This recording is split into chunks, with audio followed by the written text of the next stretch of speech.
ഈശോമിശിഹായ്ക്ക് സ്തുതിയായിരിക്കട്ടെ. ഹോസിയായുടെ പുസ്തകം 8-ാം അധ്യായം. ഇസ്രായേലിൻ്റെ അതിക്രമങ്ങൾ. കാഹളം അധരങ്ങളോടടുപ്പിക്കുക. കർത്താവിൻ്റെ ആലയത്തിന് മുകളിൽ കഴുകൻ പ്രത്യക്ഷപ്പെട്ടിരിക്കുന്നു. കാരണം അവർ എൻ്റെ ഉടമ്പടി ലംഘിച്ചു, എൻ്റെ നിയമം അനുസരിച്ചില്ല. അവർ എന്നോട് കരഞ്ഞപേക്ഷിക്കുന്നു, എൻ്റെ ദൈവമേ, ഇസ്രായേലായ ഞങ്ങൾക്ക് അങ്ങേ അറിയാം. ഇസ്രായേൽ നന്മയെ തിരസ്കരിച്ചു, ശത്രു അവരെ അനുധാവനം ചെയ്യും.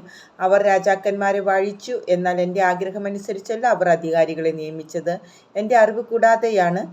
തങ്ങളുടെ വെള്ളിയും സ്വർണവും കൊണ്ട് അവർ വിഗ്രഹങ്ങൾ നിർമ്മിച്ചു, അതവരെ നാശത്തിലെത്തിച്ചു.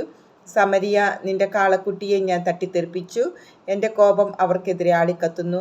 തങ്ങളെ തന്നെ ശുദ്ധീകരിക്കാൻ ഇനിയും അവർ എത്ര വൈകും? അത് ഇസ്രായേലിലെ ഒരു ശില്പി ഉണ്ടാക്കിയതാണ്, അത് ദൈവമല്ല. സമരിയായുടെ കാളക്കുട്ടിയെ കഷ്ണങ്ങളായി ഞാൻ തകർക്കും. അവർ കാറ്റു വിതയ്ക്കുന്നു, കൊടുങ്കാറ്റ് കൊയ്യും. വളർന്നു നിൽക്കുന്ന ചെടികളിൽ കതിരില്ല, അത് ധാന്യം നൽകുകയില്ല. നൽകിയാൽ തന്നെ അത് അന്യർ വിഴുങ്ങും. ഇസ്രായേൽ വിഴുങ്ങപ്പെട്ടിരിക്കുന്നു. അവർ ജനതകൾക്കിടയിൽ ഉപയോഗശൂന്യമായ പാത്രം പോലെയായി കഴിഞ്ഞു. കൂട്ടം വിട്ടലയുന്ന കാട്ടുകഴുതയെപ്പോലെ അവർ അസ്രിയായിലേക്ക് പോയിരിക്കുന്നു. എഫ്രായിം കാമുകന്മാരുടെ കൂലിക്കെടുത്തിരിക്കുന്നു. അവർ ജനതകളുടെ ഇടയിൽ കൂലി കൊടുത്ത് സഖ്യമുണ്ടാക്കിയിട്ടുണ്ടെങ്കിലും ഞാൻ അവരെ വേഗം ഒന്നിച്ചുകൂട്ടും.